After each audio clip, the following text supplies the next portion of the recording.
குப்பை மேனி பேர்லயே அர்த்தம் இருக்குங்க. நம்ம ஸ்கின் ரிலேட்டடான பிரச்சனைகள் எல்லாத்துக்குமே வந்து இவங்க அவ்வளோ ஒரு அருமருந்தா பயன்படுறாங்க.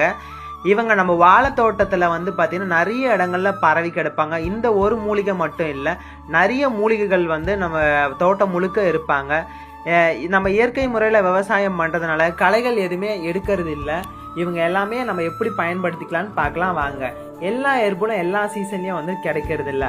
அப்படி இருக்கும்போது நம்ம ப்ராடக்ட்ல எப்படி யூஸ் பண்ண முடியும்? நம்ம இந்த மாதிரி எல்லாத்தையுமே கலெக்ட் பண்ணி நல்லா வாஷ் பண்ணி அதை வந்து காட்டன் கிளாத்தில் போட்டு அதில் வாட்டரோட கண்டென்ட் வந்து ரிமூவ் ஆகிற வரைக்கும் வச்சிருந்துட்டு அந்த வாட்டர் ரிமூவ் ஆனதுக்கப்புறம் இந்த மாதிரி ஷேட் ட்ரைல ஏன் ஷேட் ட்ரை பண்ணுறோன்னா, சூரிய வெளிச்சம் நேரடியாக அது மேலே படும்போது அதோட தன்மை வந்து குறைய ஆரம்பிக்கும். அப்போ அதோட ப்ராப்பர்ட்டிஸ் போயிடுச்சுன்னா ப்ராடக்ட்ல வந்து அதோட ரிசல்ட் இருக்காது. அதனால ஷேட் ட்ரை பண்ணி ப்ராப்பராக பவுடர் பண்ணி ப்ராடக்ட்ல யூஸ் பண்ணிக்கலாம்.